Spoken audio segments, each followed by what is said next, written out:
الحمد للہ رب العالمین والعاقبۃ للمتقین والصلاۃ والسلام علی سید الانبیاء والمرسلین قال اللہ تعالی وتبارک فی القرآن المجید والفرقان الحمید بسم اللہ الرحمن الرحیم والتین والزیتون وطور سینین وہذا البلد الامین لقد خلقنا الانسان فی احسن تقویم ثم رددناه اسفل سافلین الا الذین آمنوا وعملوا الصالحات فلهم اجر غیر ممنون فما یکذبک بعد بالدین الیس اللہ باحکم الحاکمین صدق اللہ مولانا العظیم وصدق رسولہ النبی الکریم الرؤوف الرحیم اللہم نور قلوبنا بالقرآن وزین اخلاقنا بالقرآن وادخلنا الجنۃ بالقرآن ونجنا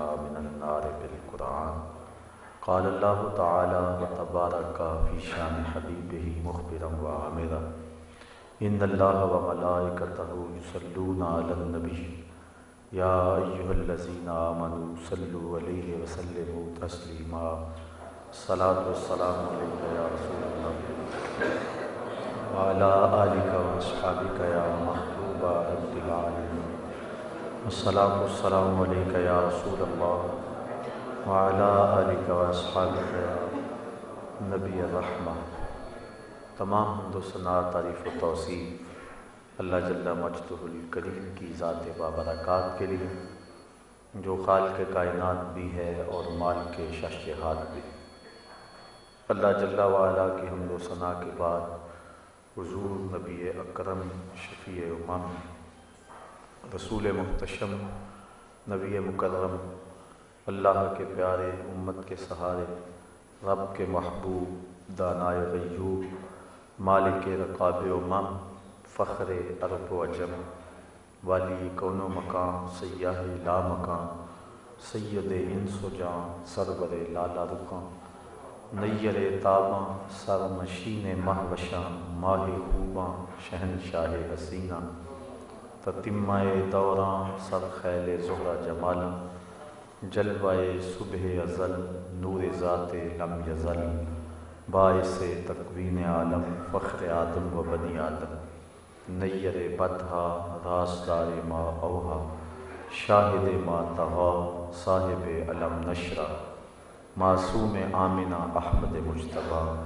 حضرت محمد مصطفیٰ صلی اللہ علیہ وسلم کے حضور ناز میں اپنی عقیدتوں ارادتوں اور محبتوں کا خراج پیش کرنے کے بعد واجب الاحترام معزز محترم محتشم سامعین السلام علیکم ورحمۃ اللہ وبرکاتہ۔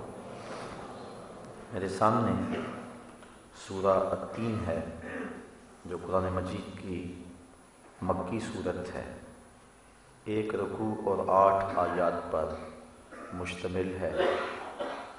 اللہ تعالیٰ جل شانہ نے 4 قسموں سے اس صورت کا آغاز کیا ہے۔ والتین والزیتون وطور سینین وہذا البلد الامین، قسم ہے تین کی، زیتون کی، طور سینہ کی اور اس امان والے شہر کی۔ تین سے مراد اور زیتون سے مراد، تین سے مراد انجیر ہے اور زیتون یہ بھی ایک خود رو درخت ہے جو خشک پہاڑوں پہ اگتا ہے، 1000 سال سے زیادہ اس کی عمر ہے اور اس سے پھر تیل نکلتا ہے جو جلانے کے بھی کام آتا ہے اور کھانے کے بھی کام آتا ہے۔ انجیر بھی ایک ایسا پھل ہے جو انسان کے لیے انتہائی مفید ہے، جسم کو فربہی دیتا ہے اور بلغم کو چھانٹتا ہے اور بے پناہ خصوصیات اور طبی خواص اس کے اندر موجود ہیں۔ تو قسم فرمائی گئی انجیر کی اور قسم فرمائی گئی زیتون کی۔ دنیا کا کوئی تیل ایسا نہیں ہے جو کھانے کے بھی کام آتا ہو اور جلانے کے بھی کام آتا ہو، یہ صرف زیتون میں خصوصیت رکھی گئی ہے۔ پھر بالکل خشک پہاڑوں میں یہ درخت اگتا ہے لیکن ان درختوں سے پھر تیل نکلتا ہے۔ یہ اللہ کی قدرت کی نشانی ہے۔ ایک قول تو یہ ہے کہ تین سے مراد انجیر ہے اور زیتون سے مراد زیتون ہے۔ دوسرا قول جس کو حضرت عبداللہ ابن عباس رضی اللہ تعالی عنہ نے روایت کیا ہے کہ تین سے مراد وہ مسجد ہے جو جودی پہاڑ پر حضرت نوح علیہ السلام نے بنائی تھی، جب ان کی کشتی کنارے لگی اور پوری زمین پہ پانی تھا تو پہاڑ کے اوپر عبادت کے لیے جو مسجد بنائی اس مسجد کا نام التین تھا، اور زیتون سے مراد مسجد اقصی ہے۔ تیسرا قول جس کو حضرت قتادہ نے بیان کیا ہے کہ تین سے مراد وہ پہاڑ ہے جس پر دمشق آباد ہے اور نبیوں کا مولد و مسکن رہا ہے، اور زیتون سے مراد وہ پہاڑ ہے جس پر مسجد اقصی آباد ہے۔ علماء نے اس پر اور بھی کئی اقوال کیے ہیں، لیکن یہ تین قول معتبر ترین ہیں۔ بعض نے کہا کہ تین سے مراد اصحاب کہف کی مسجد ہے اور زیتون سے مراد مسجد اقصی ہے۔ بعض نے کہا کہ تین سے مراد مسجد حرام ہے اور زیتون سے مراد مسجد اقصی ہے۔ حضرت امام قرطبی نے پہلے قول کو ترجیح دی ہے کہ تین سے مراد انجیر ہے اور زیتون سے مراد زیتون ہے۔ حضرت صاحب روح المعانی علامہ محمود آلوسی شکری بغدادی علیہ رحمہ نے اس قول کو ترجیح دی ہے کہ تین سے مراد وہ پہاڑ ہے جہاں دمشق آباد ہے، اور زیتون سے مراد وہ پہاڑ ہے جس پر مسجد اقصی آباد ہے۔ بہرحال تین کی اور زیتون کی قسم فرمائی، وطور سینین اور طور سینا کی۔ یہ وہ پہاڑ ہے جس پہ حضرت موسیٰ علیہ السلام کو وحی آتی رہی ہے، اور الواح تورات کا نزول بھی اسی پہاڑ پہ ہوا تھا۔ اسے طور سینین بھی کہتے ہیں، طور سینا بھی کہتے ہیں، طور سینا بھی کہتے ہیں۔ یہ بے پناہ برکتوں کا حامل پہاڑ ہے، اور اللہ تعالیٰ کی تجلیات کا محبت بھی یہ پہاڑ رہا ہے، اور اللہ تعالیٰ کے انوار بھی اس پہاڑ پہ اترے ہیں۔ وَهَذَا الْبَلَدِ الْأَمِينَ، اور اس امان والے شہر کی قسم۔ اس سے مفسرین کی متفقہ رائے یہ ہے کہ مکہ المکرمہ مراد ہے۔ قسم ہے محبوب مجھے اس جگہ کی جہاں بیت المقدس ہے، قسم ہے اس پہاڑ کی جہاں دمشق آباد ہے، قسم ہے اس پہاڑ کی جہاں حضرت موسیٰ پر وحی اترتی رہی ہے، اور مجھے تیرے امن والے شہر کی قسم۔ یہ چار قسمیں فرمائیں۔ یہ مکہ المکرمہ کو حضرت ابراہیم علیہ السلام نے امن والا شہر بنایا، اور اس سے قبل اطراف مکہ اور مکہ المکرمہ میں لوٹ مار کا بازار گرم تھا، لیکن جب اللہ نے ان کی دعا کو قبول کیا تو اگر کسی جانور کے پیچھے بھیڑیا بھی لگ جائے اور کسی جو ہے وہ ہرن کے پیچھے شکار کرنے والے پیچھے لگ جائیں تو وہ اگر حرم کے اندر داخل ہو جائے تو وہ بھیڑیا بھی پیچھے ہٹ جاتا ہے کہ یہ امن والے شہر میں آ گیا۔ یہاں کے جانوروں کا شکار بھی جائز نہیں ہے، بلکہ یہاں کی خود رو بوٹیاں اور یہاں پر درخت جو ہیں ان کے پتے بھی نہیں توڑے جاتے۔ یہ عزت والا شہر ہے اور امن والا شہر ہے۔ شاید میں نے پچھلے درس کے موقع پہ اس بات کو اجمالاً آپ کے سامنے رکھا تھا کہ الیکشن کمپین میں اوباما نے کہا تھا کہ اگر دنیا کا امن چاہتے ہو تو دو شہروں کو مٹا دو، ایک مکہ المکرمہ کو اور ایک مدینہ النبی کو، معاذ اللہ۔ اس نے کہا تھا کہ دنیا پر یہ دو شہر اگر مٹا دیے جائیں تو دنیا کے اوپر امن قائم ہو سکتا تھا۔ تو میں نے انہی دنوں کے اندر جمعۃ المبارک کے خطبہ کے موقع پہ کہا تھا کہ دنیا کے اوپر امن کی ضمانت یہ دو شہر ہی ہیں۔ دنیا کے اوپر جتنی بھی امن کی روشنی ہے اور امن کا جتنا بھی نور زمانے کو دیا ہے، یا اللہ کے حرم مکے نے دیا ہے یا محمد کے مدینے نے دیا ہے۔ اس لیے دنیا کے امن کی ضمانت ہے یہ شہر، اور اللہ تعالیٰ نے اس کو البلد الامین کے نام سے یاد کیا، یہ امن والا شہر ہے۔ اور حضرت ابراہیم علیہ السلام نے کھڑے ہو کر کے دعا مانگی تھی کہ اللہ اس کو امن والا شہر بنا دے اور اس کے ساکنین کو پھلوں سے رزق عطا فرما دے، اور اللہ نے ان کی دعا کو حرف بحرف قبول فرمایا۔ دنیا کے کسی گوشے پر جو پھل نہیں ہوگا تمہیں مکہ المکرمہ میں دستیاب ہوگا، اور یہاں دن کو بھی امن، رات کو بھی امن، یہاں جنگوں کی آگ بڑکائی جائے پھر بھی جو ہے یہ شہر امن کے دائرے میں رہیں گے، اور اللہ تعالیٰ نے اس شہر کو امن کے نور سے مالا مال فرمایا ہے۔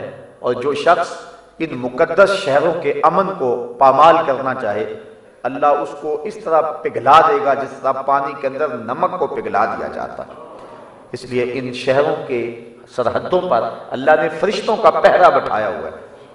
ان شہروں کے اندر تو طاعون بھی داخل نہیں ہو سکتی ہے، بیماریاں بھی داخل نہیں ہو سکتی ہیں، بلکہ یہ وہ مقدس شہر ہیں، کل قیامت کے دن دجال بھی داخل نہیں ہونے پائے گا۔ تو اس لیے ان شہروں کو مٹایا نہیں جاتا، اور اس کے جواب میں ہم یہ عرض کرنا چاہتے اور کہنا چاہتے ہیں کہ دنیا کا اگر قائم امن کرنا چاہتے ہو تو دنیا پر جب تک ایک بھی یہودی موجود ہے دنیا کے اوپر امن قائم نہیں ہو سکتا ہے۔ دنیا کے امن کو پامال کرنے والے یہود ہیں۔ آپ تاریخ پڑھ کے دیکھ لیں، بنو نذیر اور جو ہے وہ بنو قریظہ کی آپ تاریخ پڑھیں، مدینے کے امن کو جب بھی پامال کیا اس دور میں، اور جتنی بھی جنگیں لگی ہیں، چاہے وہ بدر اور احد کی جنگ ہو، قریش مکہ کو اکسانے والے کون تھے، اور دو عالمی جنگیں لگی ہیں، جنگ عظیم اول اور جنگ عظیم ثانی، دونوں کی تاریخ پڑھیں، اس کے پیچھے آپ کو یہودی کھڑے ہوئے نظر آئیں گے۔ 9/11 کا جو واقعہ ہوا ہے، جو 2 جڑواں ٹاور حملے کا شکار ہوئے اور پھر پوری دنیا کا عمل اس کی پاداش میں اس بہانے پامال کر دیا گیا اور ملک و ملک ہڈیاں توڑی گئی اور خون پیا گیا، تو اس کے پیچھے دیکھیں کہ یہودی منصوبہ ساز آپ کو نظر آئیں گے۔ تو دنیا کے اوپر جب بھی امن پامال ہوا ہے تو وہ یہودیوں نے کیا ہے، یہ بات ذہن میں رکھیں۔ میں کہتا ہوں یہ امریکہ یہودیوں کی لڑائی لڑ رہا ہے، یہ بد نصیب قوم ہے، لڑائی ان کی ہے، لڑ یہ رہے ہیں۔ چونکہ 1870 سے قبل آپ تاریخ پڑھیں کہ جو موجودہ فرقہ جو حکومت کر رہا ہے امریکہ کے اندر، اس کا وجود بھی نہیں تھا، یہ اپنی ضرورت کے لیے یہودیوں نے پیدا کیا، اور اس فرقے کا بنیادی عقیدہ یہ ہے کہ اتنی دیر تک حضرت عیسیٰ علیہ السلام کا نزول نہیں ہو سکتا جتنی دیر تک گریٹ اسرائیل ماضِ وجود میں نہیں آتا۔ تو گریٹ اسرائیل کو ماضِ وجود میں لانے کے چکر میں انہوں نے پوری دنیا کے امن کو پامال کر رکھا ہے۔ تو یہ اپنی ضرورت کے لیے یہودیوں نے ان کو مورا بنایا ہوا ہے، اور یہ پوری دنیا کے امن کو اجاڑ رہے ہیں۔ اور اسلام کی جب نشأت ثانیہ ہوگی، احادیث صحیحہ کے اندر موجود ہے کہ اتنی دیر تک امن قائم نہیں ہوگا جب تک کسی جھاڑی کے پیچھے بھی ایک یہودی چھپا ہوگا تو مسلمان مجاہد کو وہ جھاڑی آواز دے کے کہے گی کہ میرے پیچھے آ، یہ ظالم چھپا، اسے قتل کر۔ اور جب اس آخری شخص کو قتل کیا جائے گا تو دنیا کا امن قائم ہو جائے گا۔ تو جب بھی ایک یہودی بھی کائنات میں موجود ہے دنیا کا امن قائم نہیں ہو سکتا۔ تو مکہ المکرمہ اور مدینہ رسول، یہ تو دنیا کے امن کی ضمانت ہے۔ زمانے میں جتنا بھی امن بانٹا ہے محمد کے مدینے نے بانٹا ہے۔ اس لیے ہم کہتے ہیں کہ ان شہروں کی بقا سے کائنات باقی ہے۔ تم تو کہتے ہیں ان شہروں کو مٹا دیا جائے تو دنیا پہ امن قائم ہو جائے گا، ہم کہتے ہیں جب تک یہ شہر دھرتی کی چھاتی پہ موجود ہے دنیا قائم ہے، اور اگر یہ شہر نہ رہے تو دنیا کا وجود باقی نہیں رہ سکتا ہے۔ اللہ تعالیٰ فرمایا محبوب میری شان نہیں ہے کہ اس قوم پر عذاب دو جن کے اندر تم رہتے ہو۔ عذاب رکا ہوا ہے، اور جب لوگوں کی کرتوتیں اور لوگوں کے لچھن اور لوگوں کے انداز معاشرت اور جو بے حیائیاں اور جو ظلم اور بربریت اور زیادتیاں ہو رہی ہیں، عذاب آتا ہے لیکن مدینے کو دیکھ کے پلٹ جاتا ہے۔ تو یہ دنیا مٹ جائے اگر دنیا کی چھاتی کے اوپر نبی اکرم کا مدینہ نہ ہو اور اللہ کا گھر مکہ المکرمہ نہ ہو۔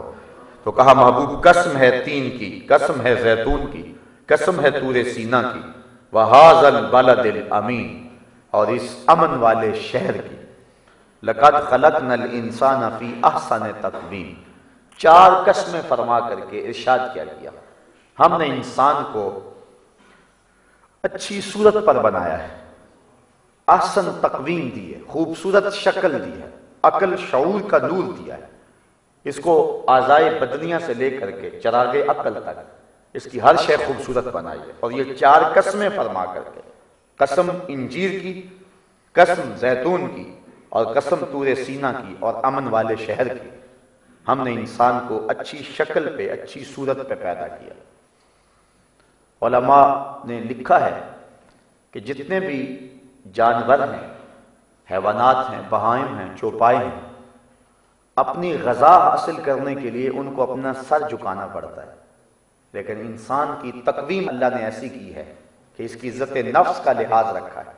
یہ اپنی غذا حاصل کرنے کے لیے سر نہیں جھکاتا، بلکہ ہاتھ سے لقمہ توڑ کے اپنے منہ تک لاتا ہے، یعنی لقمہ اس کے منہ تک پہنچتا ہے، اس کو لقمے کے لیے جھکنا نہیں پڑتا۔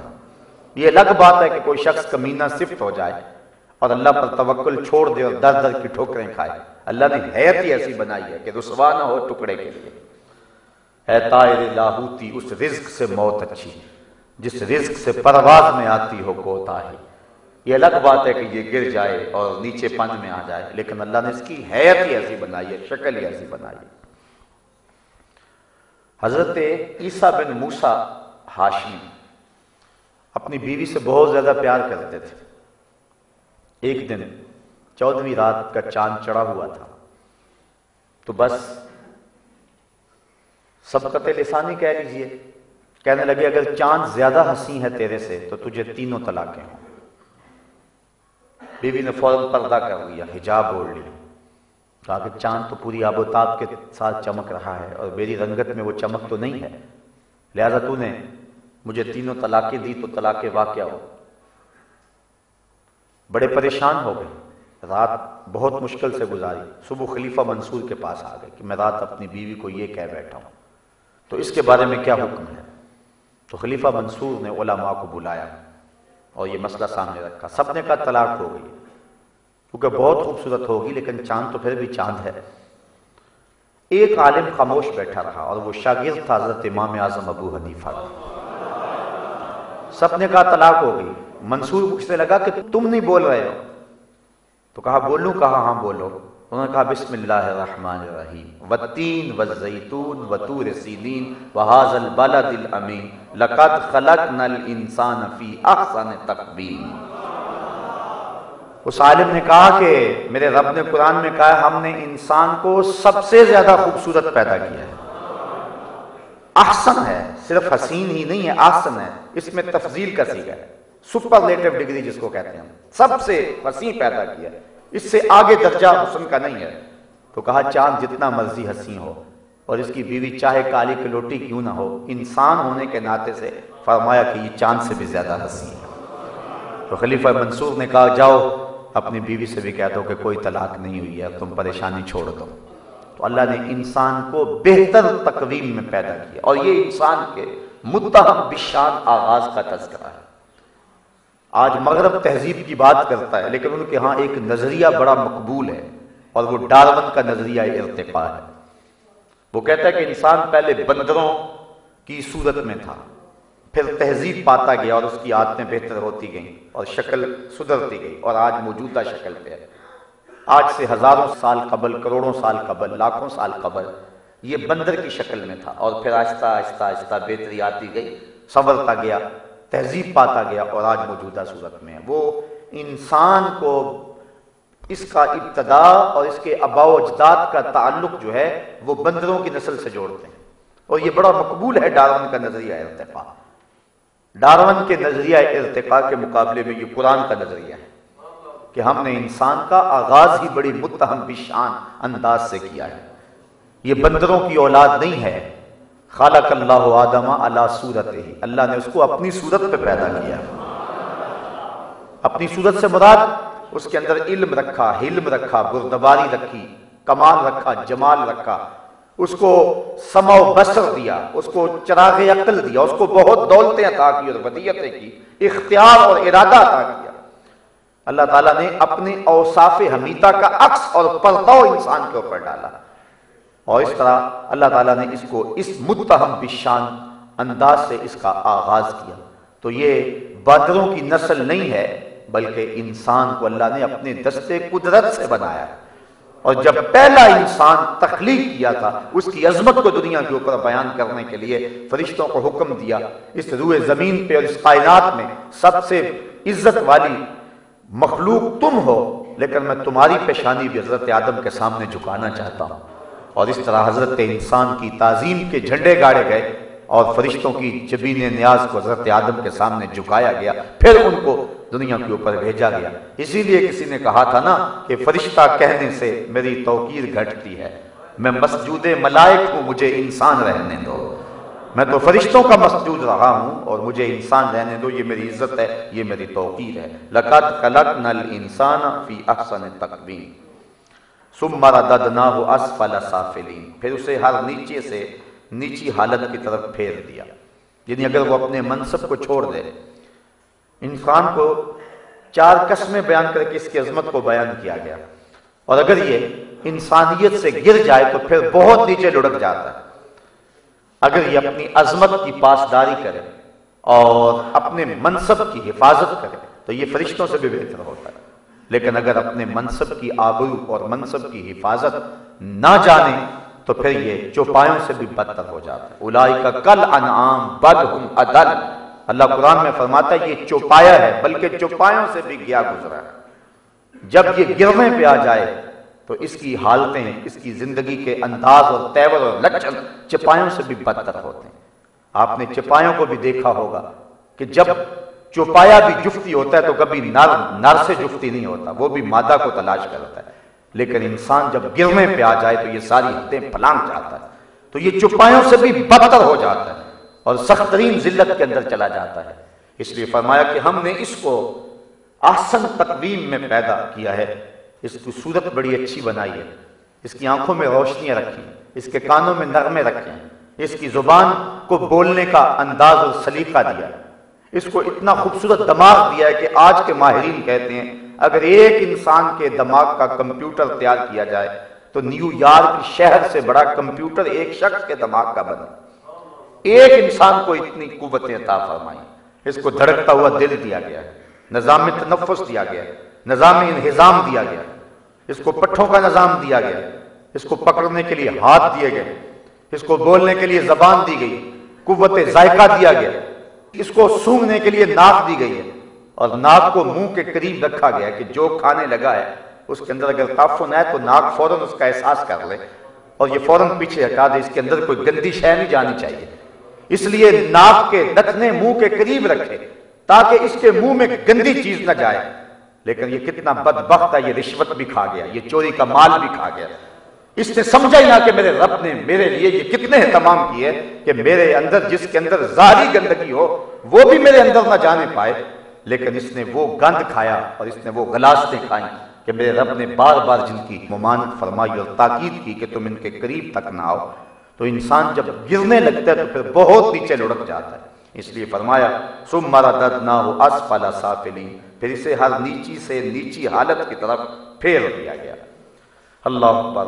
علماء تفسیر نے اس سے مراد بڑھاپا بھی لیا ہے کہ پھر وہ بڑھاپے میں چلا گیا اور وہ جو بچپن والی حالت تھی پھر اسی حالت میں آ گیا، پھر قوا مدمحل ہو گئے، آنکھوں کی بینائی کم ہونے لگی، کانوں کے پردوں کے اندر وہ آواز اور وہ فہم کا جو نور رکھا گیا تھا وہ ماند پڑنے لگا، پھر اعضاء مدمحل ہو گئے، پھر ٹانگیں لڑکھڑانے لگی، ہاتھوں کی گرفت کمزور ہو گئے، پھر کڑیل جوان شخص جو تھا جب بڑھاپے کی طرف گیا تو اس کی کمر میں خم آنے لگا، پھر بالوں میں سفیدی اترنے لگی، پھر دانت گرنے لگے، پھر اسی عالم کے اندر جس طرح بچپن میں تھا پھر کسی کا محتاج ہو گیا، پھر گندگی میں اتر جاتا ہے تو خود اپنے آپ کو دھو بھی نہیں سکتا ہے، پھر ایک گھونٹ دودھ کا محتاج ہوتا ہے۔ زمانہ جس کا محتاج تھا آج اس نے پانی بھی مانگنا ہے تو لوگوں کے چہرے کے تیور دیکھتا ہے، تو زمانہ پھر اسی حالت میں اس کو پلٹا کے لے آیا۔ یہ ہے ثم رددناہ اسفل سافلین۔ اللہ اکبر۔ کاش کہ انسان بوڑھوں کو دیکھ کر اپنی زندگی کو اللہ کی دہلیز پہ لے آئے، کاش کہ بچوں کو دیکھے تو اپنی زندگی کو روشنی دے لے، لیکن انسان اگر عبرت پکڑنے لگے تو عبرت پکڑ لیتا ہے اور نہ پکڑنے پہ آئے تو اس کے سامنے بڑے بڑے واقعات بھی ہو جائیں لیکن یہ عبرت کا نور حاصل نہیں کر سکتا ہے۔ دیکھے پیچھے پلٹ کے بچپن کی طرف، اسے ضرور خدا یاد آئے گا، پھر آگے بڑھاپے کی طرف دیکھے پھر بھی اس کو کچھ یاد آئے گا کہ میں نے بھی اس حالت کی طرف جانا ہے۔ الا الذین آمنوا وعملوا الصالحات، مگر جو ایمان لائے اور اچھے کام کیے، فلہم اجر غیر ممنون، تو انہیں بے حد ثواب ہے، ایسا اجر جو ختم نہیں ہونے پائے گا، انہیں ایسی جنت دی جائے گی جس کا نقطۂ انجام نہیں ہے۔ دنیا کی ہر نعمت زوال پذیر ہے، ہر کمال زوال کا شکار ہوتا ہے، لیکن آخرت کے اندر جو کمال ملے گا اس کو زوال نہیں ہوگا۔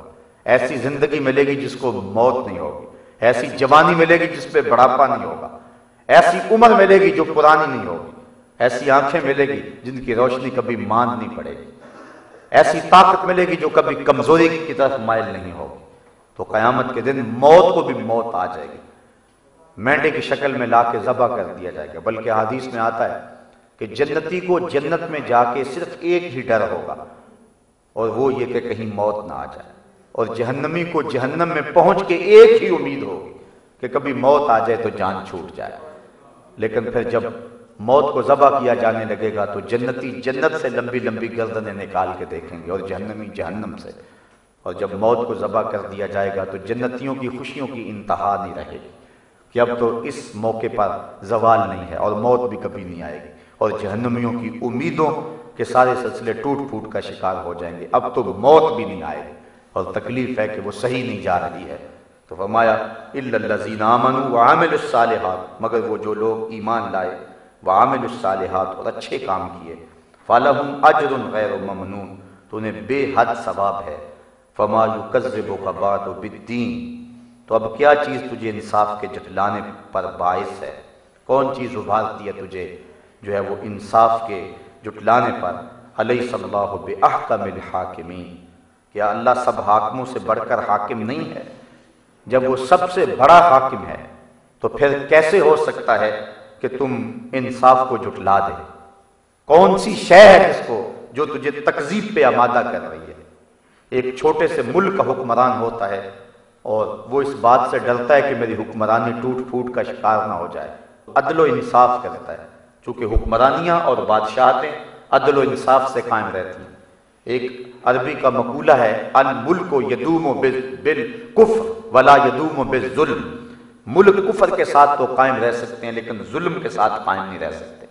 جہاں ظلم ہو وہاں ملک قائم نہیں رہا کرتے ہیں۔ اس لیے جس کو ملک کی فکر ہے وہ یقیناً عدل کرتا ہے، انصاف کرتا ہے۔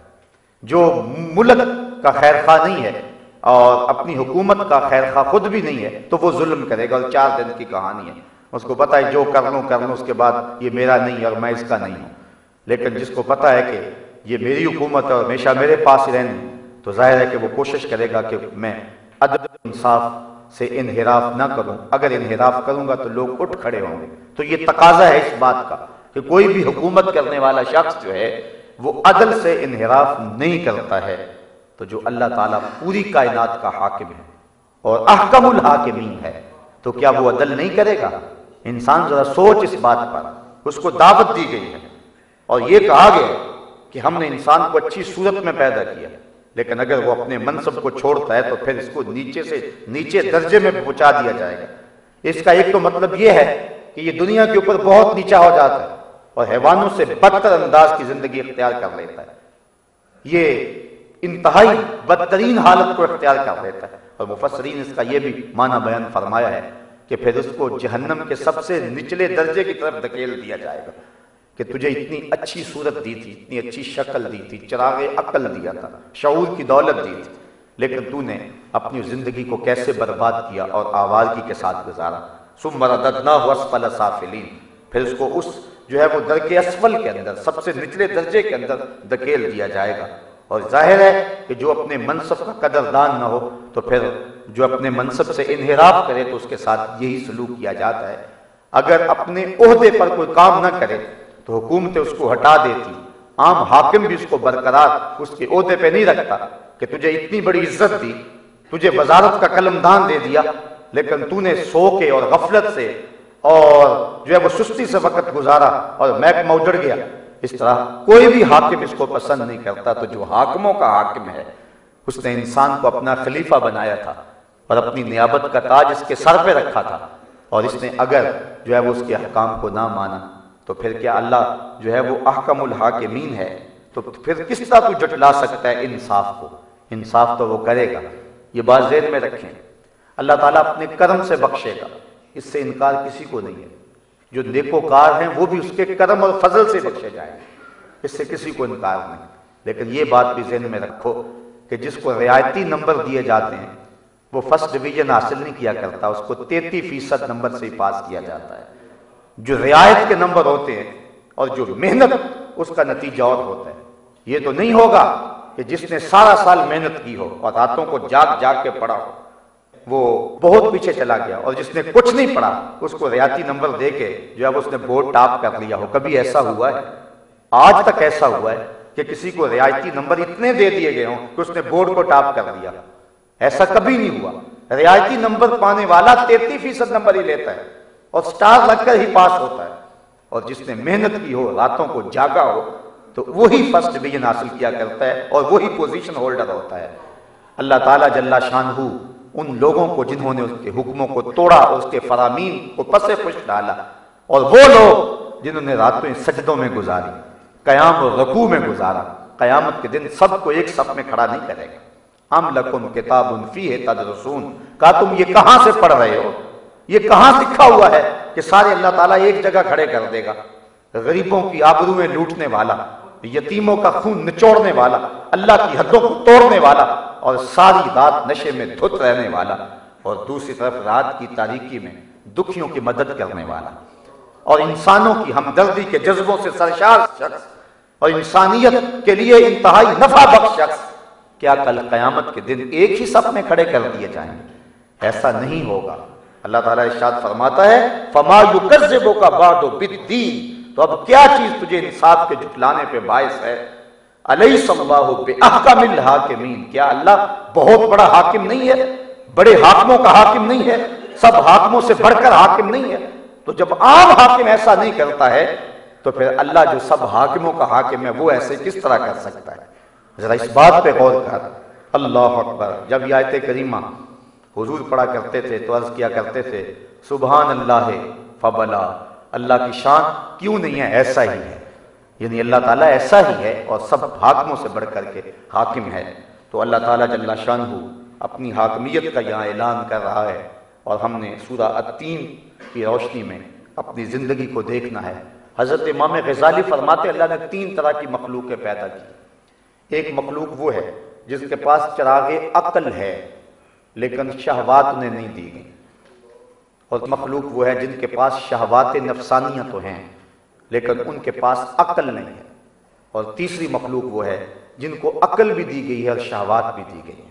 فرمایا پہلی مخلوق جن کو عقل کے چراغ سے مالا مال کیا گیا ہے لیکن انہیں شہوات نہیں دی گئی، وہ فرشتے ہیں، وہ گناہ کر ہی نہیں سکتے چونکہ شہوات ہیں ہی نہیں۔ اور دوسری وہ مخلوق کہ جن کو شہوات دی گئی ہیں، عقل کا چراغ ان کے پاس نہیں ہے، وہ بہائم اور چوپائے ہیں، اگر وہ نیکی نہیں کرتے ہیں تو ان کے پاس چراغ عقل ہے ہی نہیں۔ اور تیسری مخلوق وہ ہے کہ جن کو چراغ عقل بھی دیا گیا ہے، شہوات کی آزمائش بھی دی گئی، اور وہ حضرت انسان ہے۔ اور اگر یہ شہوات کے ہوتے ہوئے چراغ عقل سے کام لے تو فرشتوں سے بہتر ہوتا ہے، اور اگر یہ عقل کے ہوتے ہوئے شہوات سے ہی کام لے اور عقل کو چھوڑ دے تو پھر یہ جانوروں سے بھی بدتر ہوتا ہے۔ ہمیں 2 طرح کی چیزیں دی گئی ہیں، ہم نے فیصلہ کرنا ہے، ہمارے ہاتھ میں، اور امتحان بھی تو یہی ہے۔ اگر ایک نابینا شخص کہے کہ میں نے آج تک کبھی غیر محرم کے چہرے کو نہیں دیکھا ہے تو بتاؤ یہ اس کا کمال ہے؟ آج تک سینما گھر نہیں گیا ہوں، آج تک میں نے فلم نہیں دیکھی ہے تو بتاؤ یہ اس کا کمال ہے؟ ایک شخص پیدائشی نابینا ہے، اگر وہ کہے تو یہ اس کا کمال نہیں ہے۔ کمال تو اس کا ہے کہ آنکھوں میں بجلیاں رکھی ہوئی اور نظارے قطار اندر قطار ہیں لیکن پھر بھی وہ نظر اٹھا کر نہیں دیکھتا اللہ سے ڈرتے ہوئے، کمال اس کا ہے۔ کمال اس کا نہیں ہے کہ جو پانی کے قریب نہ جائے اور کہے کہ میرے پر گیلے نہیں ہوئے، کمال تو اس کا ہے، اس مرغابی کا کہ جو پانی کے اندر رہتی بھی ہے اور جب باہر نکلتی ہے پروں میں ایک قطرہ بھی جذب نہیں رہنے دیتی۔ انسان کو شہوات بھی دی گئی ہیں، آزمائشوں کی کائنات بھی ہے، قطار اندر قطار نظارے بھی ہیں، قدموں میں بچھ رہا ہے، آرزوؤں کا ہجوم ہے، جوانی کا بانک پن ہے، زندگی کی رنگینیاں اس کو کھینچ رہی ہیں، لیکن وہ سب کو جھٹک کر کے کہتا ہے کالا معاذ اللہ، میں کبھی بھی نظر اٹھا کر نہیں دیکھوں گا، میرا رب مجھے دیکھ رہا ہے۔ وہ 7ویں کوٹھڑی میں بھی زلیخا سے کہتا ہے کہ میں تیری بات نہیں مان سکتا، میں تیری بات مانوں یا اپنے رب کی بات مانوں؟ تو پھر اس کے لیے رب کی رحمتیں برستی ہیں اور انوار اترتے ہیں۔ اس لیے حضرت انسان کو امتحان کی بھٹی میں رکھا گیا ہے اور اس کو خوبصورت شکل دی گئی، اور اسفل السافلین کے اندر اگر یہ چلا گیا تو پھر یہ چوپایوں سے بھی بدتر ہے۔ ہم نے اپنی زندگی کو دیکھنا ہے کہ ہم کیسے گزار رہے ہیں۔ میں تو ایک بات کہا کرتا ہوں کہ اچھے مسلمان ہونا تو بڑی دور کی بات ہے، ہماری حالت تو یہ ہے کہ ہم اچھے انسان بھی نہیں بن سکے، جو اللہ کا ہم سے تقاضا ہے، ہم تو اچھے انسان بھی نہیں بن سکے۔ میں ایک دن جمعہ المبارک پڑھانے کے لیے نکلا تو باہر ایک گدھا گاڑی کے پیچھے لکھا ہوا تھا جلنے والے کا منہ کالا، تو میں یقیناً سر پکڑ کے بیٹھ گیا۔ میں نے کہا ہم کس معاشرے میں جی رہے ہیں؟ ایک مزدور آدمی جو صبح سے لے کر شام تک مزدوری کرتا ہے اور بوریاں اٹھا کے اپنی ریڑھی پہ رکھ کے اور اپنے بچوں کا رزق کماتا ہے اور شام کو گھر جاتا ہے، تو اس کے پیچھے بھی لکھا ہوا ہے، مطلب ہمارا معاشرہ اتنا گرا ہوا ہے کہ اس سے بھی حسد کرنے والے اس معاشرے میں موجود ہیں۔ تو جس معاشرے کی گراوٹ کا عالم یہ ہو تو وہ معاشرہ کیسے پنپ سکتا ہے؟ آج ہماری حالت جہاں تک پہنچ گئی ہے، بات بعض کا تکرار کے ساتھ ہو جاتی ہے، لیکن جب بیماری ہو تو بار بار دوائی ڈاکٹر کو وہی دینا پڑتی ہے۔ معاملہ یہ ہے کہ آج ہماری حالت یہ ہے کہ اگر کوئی باہر واٹر کولر نصب کرتا ہے تو اس کے ساتھ جو گلاس رکھتا ہے تو اس کو بھی زنجیروں کے ساتھ باندھ کے رکھتا ہے۔ ہم اخلاقی پستیوں اور گراوٹوں کا اتنا شکار ہو گئے کہ ہماری دست برد سے وہ گلاس بھی محفوظ نہیں رہتے، ہماری لیٹرینوں کے گندے لوٹے بھی زنجیروں سے جکڑے ہوئے ہوتے ہیں۔ جس قوم کی حالت یہ ہو، اخلاقی گراوٹ کا عالم یہ ہو، اب کس بات کو چھیڑوں؟ ایسی باتیں شرم آتی ہے جو کچھ ہماری اخلاقی حالت بنی ہوئی ہے۔ ہم انسان ہیں اور اللہ نے انسان کو اصل تکوین پیدا کی ہے، اس کو خوبصورت دماغ دیا ہے، اس کو درد رکھنے والا دل دیا ہے، اس کو زندگی کا حسن و جمال دیا ہے، اس کو دو روشن چراغ دیے۔ الم نجعل لہ عینین ولسانا وشفتین وہدیناہ النجدین۔ اللہ فرماتا ہم نے اس کو دو آنکھیں، ایک زبان اور دو ہونٹ نہیں دیے، ہم نے اس کو چراغ ہدایت نہیں دیا۔ الم نجعل لہ عینین ولسانا وشفتین وہدیناہ النجدین، اس کو سب کچھ دیا، اس کو پتا ہے جب یہ میز کے نیچے سے رشوت لے رہا ہوتا ہے، اندر مفتی اس کو کہہ رہا ہوتا ہے کہ تو غلط کر رہا ہے۔ جب کسی کا گھر اجاڑتا ہے اس کو پتا ہوتا ہے میں غلط کر رہا ہوں۔ جب کسی کی آبرو لوٹتا ہے تو اس کو اپنی بہن یاد نہیں ہوتی ہے، اس کو اپنی بیٹی یاد نہیں ہوتی ہے۔ جب ملک کے راز بیچتا ہے، جب اسلام کے قوانین پامال کرتا ہے، جب غریبوں کا خون نچوڑتا ہے اور ہڈیاں توڑتا ہے تو اس کو اس وقت کچھ یاد نہیں ہوتا ہے، انسانی تقاضے بھول جاتا ہے۔ یہ رات کی تاریکیوں اور دن کے اجالوں میں جو بھی جرم کر رہا ہے رب دیکھ رہا ہے، اس کی نظروں سے یہ پوشیدہ نہیں ہے۔ اگر یہ اپنی عقل کے چراغ کی روشنی میں چلنا سیکھ جائے تو زندگی کا جمال اس کو نصیب ہوگا، لیکن اتنا گر جاتا ہے اس کو کسی چیز کی پرواہ بھی نہیں ہوتی ہے اور یہ انسانی قدروں کو پامال کر دیتا ہے۔ اللہ اکبر، یہ اس قدر گراوٹ کا شکار ہوتا ہے کہ اس کو انسان کہتے ہوئے شرم آتی ہے۔ بلکہ میرے رب نے بل ہم عدل بھی اس میں تفضیل کا صیغہ ہے، یعنی جو ہے وہ گمراہی کے سب سے آخری درجے میں پہنچ جاتا ہے۔ جانوروں اور باقی جو بہائم ہیں ان سے بھی یہ بدتر ہو جاتا ہے۔ جانوروں کے اندر بھی زندگی کے کچھ اصول ہوا کرتے ہیں جن سے وہ انحراف نہیں کرتے، جو مرضی ہو جائے ان اصولوں کو وہ نہیں پھلانگتے۔ آپ بیٹھ جائیں تو کتوں کا اصول ہے کہ وہ بیٹھے ہوئے شخص کو نہیں چیرتے، یہ کتے کا بھی اصول ہے۔ کوئی شخص یعنی اپنی کمزوری دکھا دے کہ میں کمزور ہوں، تیرے سے مقابلہ نہیں کر سکتا، یہ جو کتے ہیں یہ ان کا بھی اصول ہے کہ کوئی شخص بھاگ رہا ہے اس کے پیچھے دوڑیں گے، لیکن جب وہ بیٹھ جائے گا یا لیٹ جائے گا تو کتے اس کو چھوڑ کے بھاگ جائیں گے، یہ کتے کا بھی اصول ہے۔ لیکن یہ انسان اتنا بدتمیز ہے، یہ قبروں سے مردے اکھاڑ کر کے جو ہے وہ ان کو بھی چراہوں پہ لٹکاتا ہے۔ یہ کتنا بدتمیز شخص ہے کہ یہ قبروں سے لاشیں نکال کے ان کی بے حرمتی کرتا ہے۔ یہ وزیر آباد کے کیس کو کون نہیں جانتا؟ یہ انسان کا بچہ ہی تھا نا، اسے انسان ہی کہا جاتا ہے نا۔ بل ہم عدل کا یہ ظہور ہوتا ہے، یہ کس قدر بدترین ہو جاتا ہے اور کتنے گندے اور کبھی کام کرتا ہے کہ اس کے ذکر سے بھی شرم آتی ہے۔ آپ انسانیت کی تاریخ پڑھ کے دیکھ لیں کہ اس نے کتنے مکروہ کام کیے، تو پھر جب گرتا ہے تو گرتا ہی چلا جاتا ہے، جب لڑکتا ہے تو پھر اتنی پستی میں جا کے گرتا ہے کہ اس پستی میں اس کے علاوہ کوئی اور نہیں ہوتا ہے، کوئی کیڑا مکوڑا جس پستی میں نہیں ہوتا جس پستی میں یہ جا کے گر پڑتا ہے۔ اس کی سوچیں پھر اتنی گندی ہو جاتی ہیں، اس کے خیال اتنے بیٹھ جاتے ہیں اور اس کے مزاج میں اتنی آوارگی آ جاتی ہے کہ اس کو کسی کی بھی شرم نہیں ہوتی اور کسی کا بھی حیا باقی نہیں رہتا۔ یہ اتنا بدتمیز ہو جاتا ہے، اس کو غریب کے منہ سے لقمہ چھینتے ہوئے بھی حیا نہیں آتا۔ یہ اتنا بدتمیز ہوتا ہے کہ بیوہ کی یتیم بچی کا جہیز بھی چرا کے لے جاتا ہے۔ یہ اتنا بدتمیز ہو جاتا ہے کہ 10-12 بہنوں کے اکلوتے بھائی کو قتل کرتے ہوئے بھی اس کا ماتھا نہیں ٹھنکتا۔ یہ اتنا بے حس ہو جاتا ہے کہ یہ ماں کی گود سے بیٹا چھین کر کے کرپان کی نوک پہ چڑھانے سے بھی گریز نہیں کرتا۔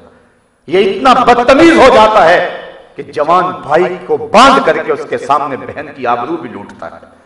اتنا بدتمیز ہو جاتا ہے کہ اس کو انسانی کوئی قدر یاد نہیں رہتی، کوئی حیا کا زاویہ اور حیا کا کوئی ضابطہ اس کے پیشے نظر نہیں ہوتا۔ پھر یہ چھوٹے چھوٹے بچوں کو بھی معاف نہیں کرتا ہے۔ یہ یونیورسٹیوں میں گھس کر کے قرآن پڑھتی بچیوں پر بھی حملہ آور ہو جاتا ہے۔ یہ جب اتنا بدتمیز ہو جیسے کوئی پرواہ نہیں ہوتی، یہ جنازوں کے اوپر بھی خود کش حملے کرنے سے گریز نہیں کرتا۔ جب بدتمیز ہو جائے تو یہ ڈرون حملے کرتا ہے، یہ خون نچوڑتا ہے، یہ ہڈیاں توڑتا ہے۔ آپ گوانٹا ناموبے کی کہانیوں کو بھول جاتے ہیں۔ یہ وہ لوگ ہیں جو تہذیب کی بات کرتے ہیں اور اپنے آپ کو مہذب قرار دیتے ہیں، یہ ان کی کہانی ہے، انہوں نے کیا کیا نہیں کیے ہیں۔ یہ بدتمیزی کی انتہا ہے۔ ثم رددناہ اسفل سافلین، یہ انتہائی نیچے مقام پہ آنے والی بات ہے۔ موصل کی ام احمد کی چیخیں ہم کبھی نہیں بھول سکتے، جس کے جسم کو زخم دے کر کے بھوکے کتوں کے آگے چھوڑا گیا، اور پھر جب کتے اس کے جسم کو چیرتے تھے امریکی گنڈے کہہ لگاتے تھے۔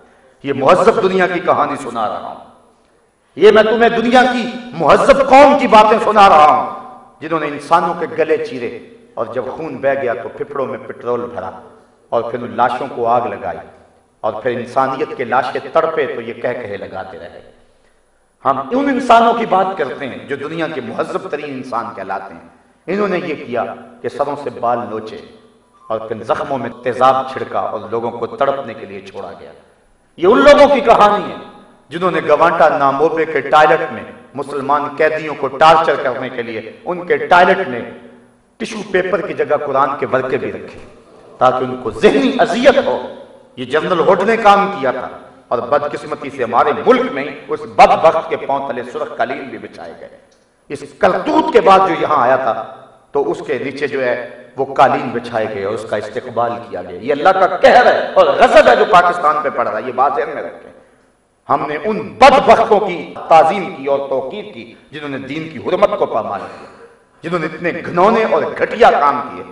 انہیں ایک انسان تو کہنا درکنار، وہ تو حیوانوں سے بھی گئے گزرے، لیکن ہم ان کے لیے جو بچتے رہے، چند ٹگوں کے لیے اور چند ڈالروں کے لیے ہم ان کی چاپلوسیاں کرتے رہے اور ان کے نیچے جو ہے وہ قالین بچھاتے رہے۔ جب اللہ کے قرآن کو ٹائلٹ میں ٹشو پیپر کی جگہ رکھنے والے اشخاص کی پذیرائی جس وطن اور جس ملک میں ہوگی، کیا اللہ ناراض نہیں ہوگا؟ اس کا قہر و غضب پھر جوش میں نہیں آئے گا؟ بحیثیت قوم ہمیں اور ہمارے حکمرانوں کو توبہ کرنے کی ضرورت ہے۔ اگر وہ سچے دل سے توبہ کر کے رب کے مخلص نہیں ہو جاتے تو یہ عذاب نہیں ٹلے گا، یہ دن آتے رہیں گے۔ یہ تھوڑے بدترین دن ہیں کہ ایک شخص اپنی بیٹی کو یونیورسٹی میں چھوڑ کر کے آتا ہے، 2 گھنٹے کے بعد اس کو فون آتا ہے کہ بیٹی کی لاش اٹھا کے لے جاؤ۔ کیا اس لیے تقدیر نے چنوائے تھے تن کے، بن جائے نشیمن تو کوئی آگ لگا دے۔ اس لیے پاکستان تو نہیں بنایا تھا۔ آج ہم اس ملک میں جو حالات دیکھ رہے ہیں یہ انسان کے گرنے کی مثال ہے جس کو ہم دیکھ سکتے ہیں، اور انسان کی رسوائی کی مثالیں۔ صاحب آؤ ہم اچھے انسان بنیں، اور اچھا انسان وہی ہے جو اچھا مسلمان بنے، زندگی کو نیکی کا جمال دیں اور اللہ اس کے رسول کی راہوں پہ آ جائیں، اپنے رب کے حضور جھک جائیں۔ آج اس وطن عزیز میں جو لا الہ الا اللہ کی سربلندی کے لیے بنایا گیا تھا، حالت یہ ہے کہ ہم مسجد میں نماز بھی پڑھنا ہو، یہاں قرآن کا درس بھی دینا ہو تو باہر گن مین کھڑے کرنے پڑتے ہیں۔ سوچنے والی بات ہے، یہ کوئی چھوٹی آزمائش تو نہیں ہے۔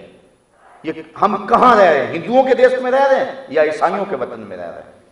سارے کلمہ پڑھنے والے، اور مجھے ان لوگوں کی بے شرمی پہ بھی حیرت ہے کہ جو اب بھی ان لوگوں کی حمایت میں ہیں اور ان سے ایک مسلکی تعلق جوڑ کر کے جو ان سے محبت کی پینگیں بڑھا رہے ہیں اور جو ہے وہ ان کے خلاف فوج کے آپریشن کی مخالفت کر رہے ہیں۔